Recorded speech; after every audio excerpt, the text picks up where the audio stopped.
Hey everyone, Mikki here.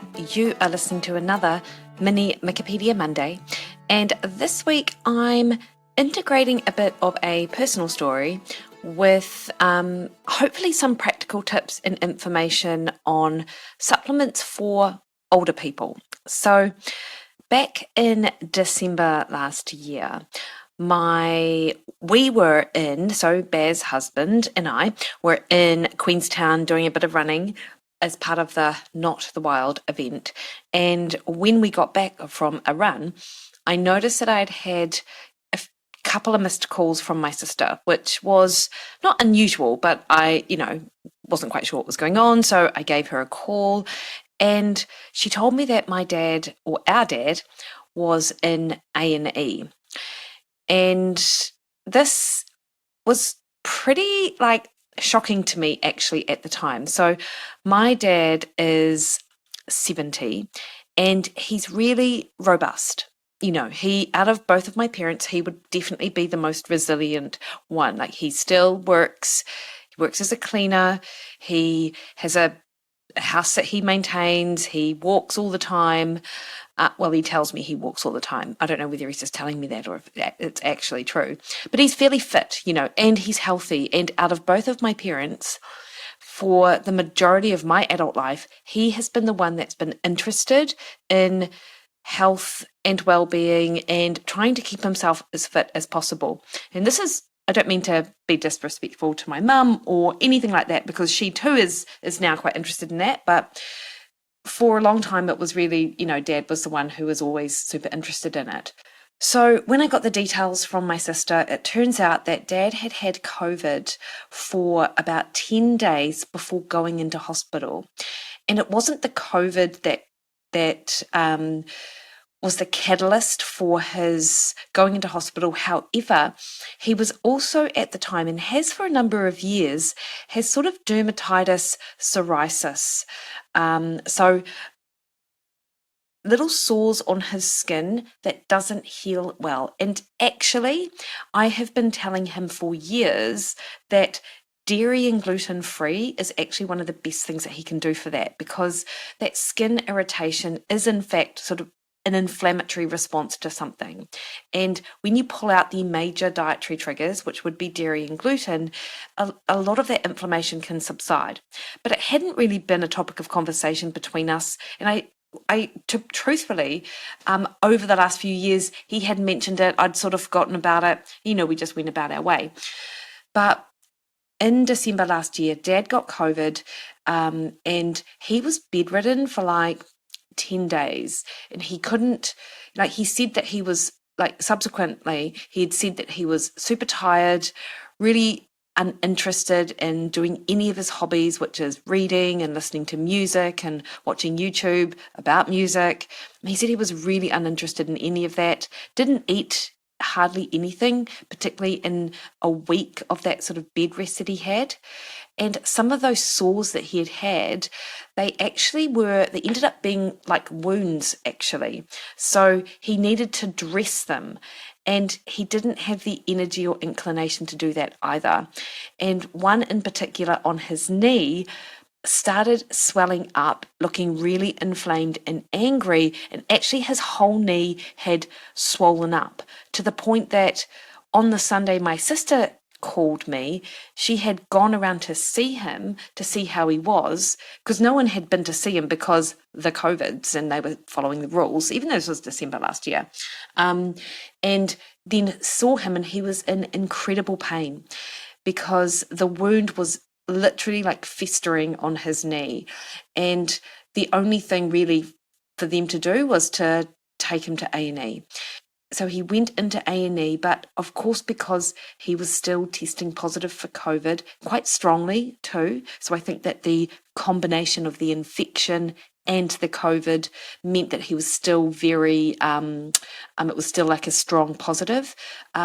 He had to go into an isolation room and no one could see him. But then, of course, Dad being Dad, his phone had died, probably days earlier, and so no one could actually contact him. And it was, like I say, it was a pretty worrying experience to hear that this is what's going on with your parent, and you had no information, essentially.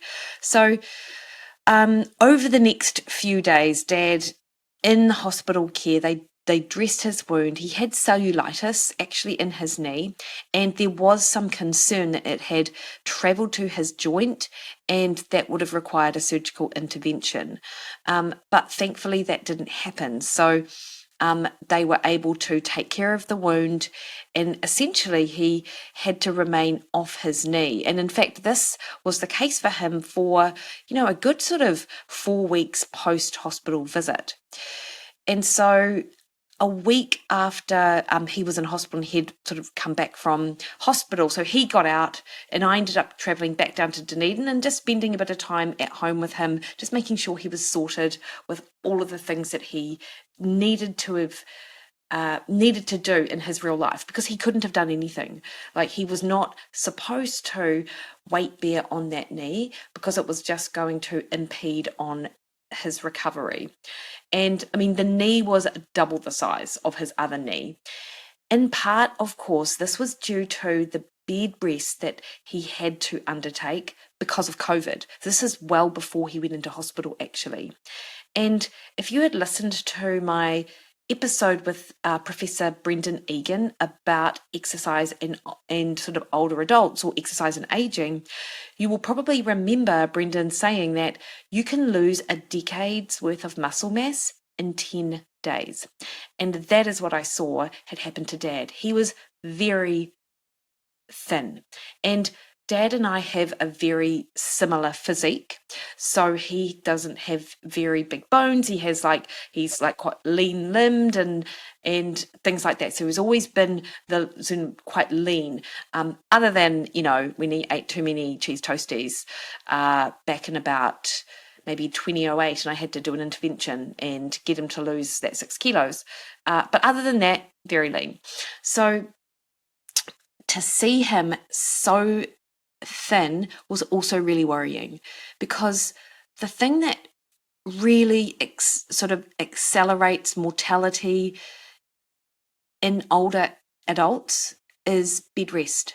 And that's why fractures are such a critical and it is such a bit of a catastrophe, really, for an older adult, because they then are unable to be mobile. They then lose their muscle mass, and that is what leads to early mortality in an older adult. And in fact, I believe the statistics are that if we're thinking about fractures, 30% of people who have a fracture over the age of 65 actually end up passing within a year, which is a pretty scary statistic.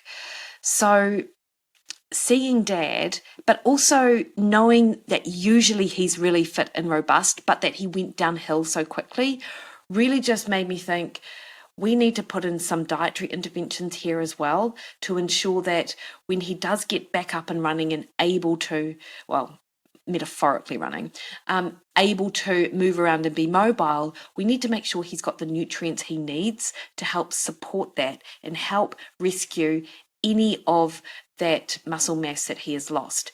And let me tell you, it is super difficult to do that in an older adult. That is why, if you are not an older adult and you're currently in this pre-contemplation phase of strength training, you just better do it, to be honest. Like there is make no bones about it. Like, you actually are accelerating years of poor health now if you don't do something about that. And it is well within your control. And Hubster, if you think I'm talking directly to you, well, you're not wrong. Well, being a little bit facetious, but actually anyone listening to this, you know how I feel about this. Anyway, so I just wanted to chat to you actually about sort of set the scene of the situation that Dad was in, which is a not uncommon situation for older adults, and then tell you what I've done to sort of intervene. So first and foremost, let me hit that psoriasis. As a condition that sort of is provoked by inflammation, I just doubled down on that dairy and gluten free, actually. And I said, Dad, you just have to suck this up, and you just cannot eat cheese. You cannot consume dairy. And you are way better off being gluten-free. And he was actually totally fine with that. So, prior to an earlier intervention on this, he was a huge dairy lover. And look, dairy is super healthy. So I'm certainly not saying dairy is not a healthy and nutritious sort of source of nutrients, calcium, B vitamins, protein, things like that. But if you have inflammation, the casein protein in dairy can provoke additional inflammatory responses. And cow's dairy contains casein. So we switched Dad to an A2 milk, which is casein free. So it's removing that beta A1 casein. And we got rid of the dairy yogurt and we switched that out for a plant-based yogurt. And in addition to that, we got Dad having almond milk, which is fortified with calcium. Now, this happens quite a bit, actually, so I did just want to bring it up, is that I'm currently at Dad's house on my way back from a trip that I had in Queenstown, just for funsies. Was fun, actually. And I saw he had lactose-free milk in his fridge and not A2 milk. And that's actually quite common. Like, people get a little bit confused by the thing they're supposed to avoid, and they just go for what they see available. So it is... You want to avoid the A1 casein protein and you just want the A2. With regards to cheese, goat and sheep cheese is actually free of casein, so that's fine. Buffalo dairy, though, is 90% casein, so you do want to avoid that. And same, of course, goes for goat's milk or yogurt and sheep milk and yogurt. So we sort of address that dairy element. And there are, in fact, other A2 cheeses that are around, which are delicious. And the next thing, of course, was the gluten. So in addition to removing the high gluten, like just normal bread, Dad sort of switched to a gluten-free loaf, and also has sourdough, which has a low gluten load. Like, Dad is not celiac. It is more about removing that inflammatory response. So that's why the gluten was, one of the things which we needed to, really drop that load on. But it isn't just in bread, it's, there's soy sauce, heaps of other sauces, obviously crackers and biscuits. There'll be chocolate that has sort of gluten and dairy in it as well. There'll be shampoos and things that you put on your body that contain gluten too. So just being mindful of that, I think, when you're thinking about a gluten-free approach. So those were the two main dietary things that we did. And of course, the next big dietary thing is that when your body is under trauma, much as it was for me and my bone injury, you do need to eat more calories. And Dad did not have an appetite during COVID and didn't have much of an appetite, obviously, in hospital and then coming out of hospital. So we just did our best to make sure that we gave him lots of really good fats in his meal. Like, when he had toast, he'd have like butter and peanut butter and a bit of honey and banana and things like that, just to really stock up on calories in a way that was easy to consume. Because a lot of older people, and it feels strange to put my dad in that camp, but I mean, that is who he is. They don't really have a great appetite.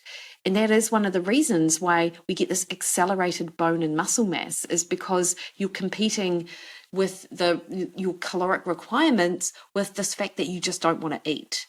So finding solutions for that, like extra added fats, and sneaking sort of nuts and seeds and oils and coconut cream, nut butters, things which are fairly easy to consume and even potentially overconsume, so you're getting in good calories there.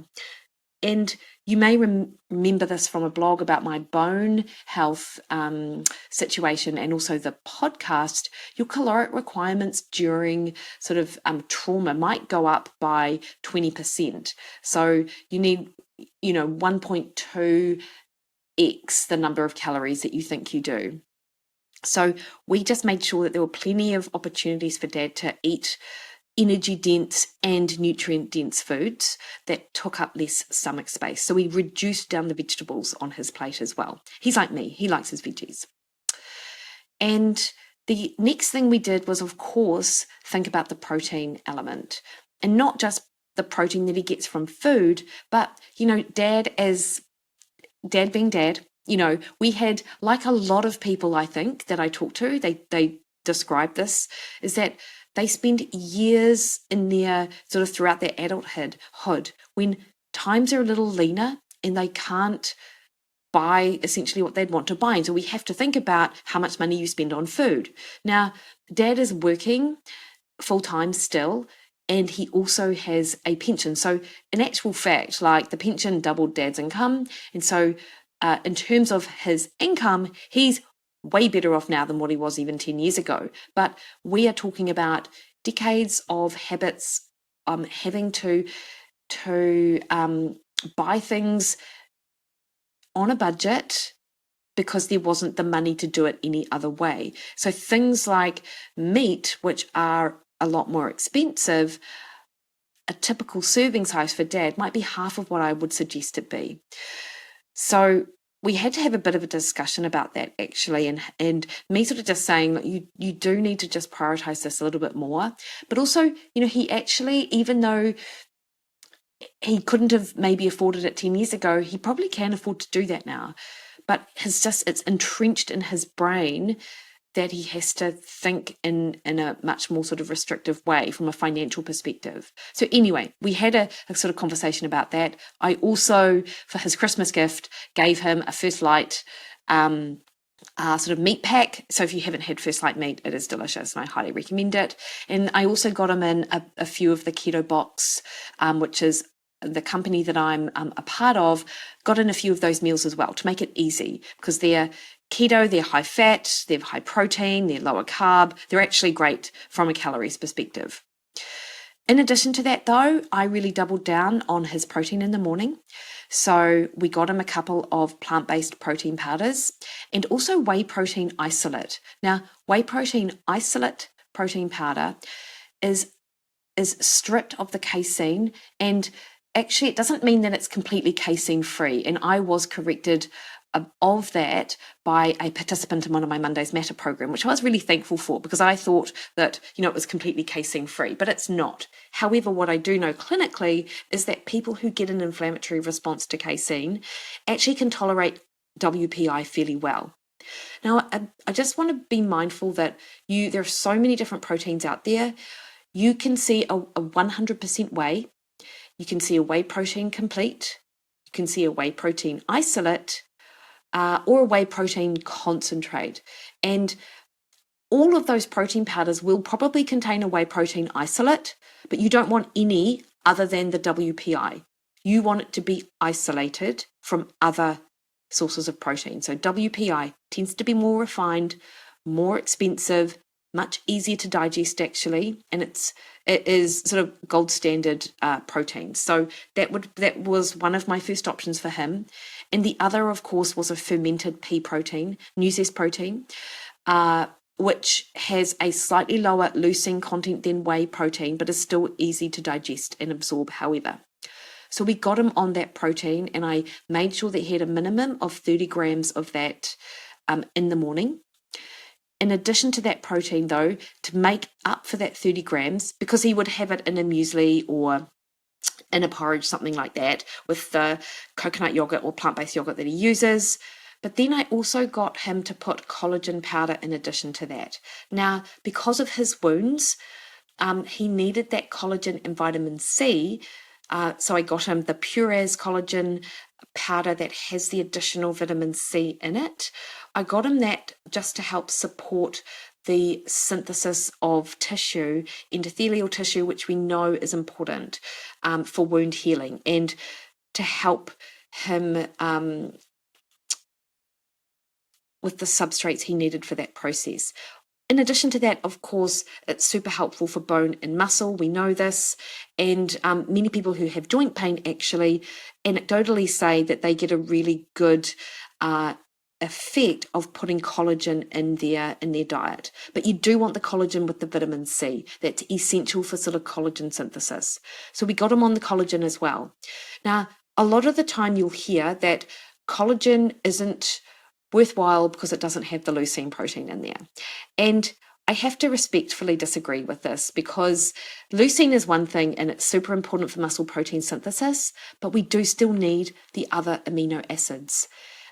Collagen has glycine, proline, hydroxyproline, and these are amino acids that aren't essential, so we can produce them ourselves, but we do go through periods of time where these are conditionally essential, meaning that our requirements are more than what our body can produce. So in that sense, this is where collagen is super helpful. Whenever you've got a wound or you've got some sort of trauma, or like me, a bone issue, additional glycine, proline, hydroxyproline is not a bad thing. So we got him on 20 grams of collagen as well. So we've got the protein powder and the collagen. The next thing I did was get him on an essential amino acids powder too, which is essentially, when you make it up, looks a little bit like a cordial. It's sugar-free though, and it has, as the name suggests, essential amino acids. So not just the branch chain, the leucine, isoleucine, and valine, but it also has the other 9 amino acids, the other 6 amino acids that the body cannot make and must be provided for in the diet. And this is a really good tool to use whenever you're working with someone, or you yourself is someone that can't stomach a lot of protein, actually. Because if you have an amino acid drink alongside a meal, that will then make a more robust, or give you more leucine to make sure you get that robust muscle protein synthesis signal.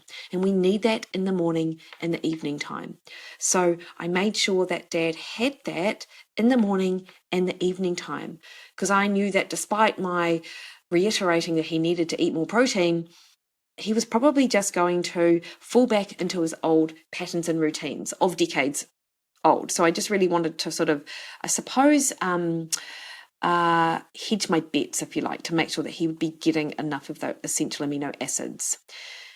And in addition to that, we also got him some creatine.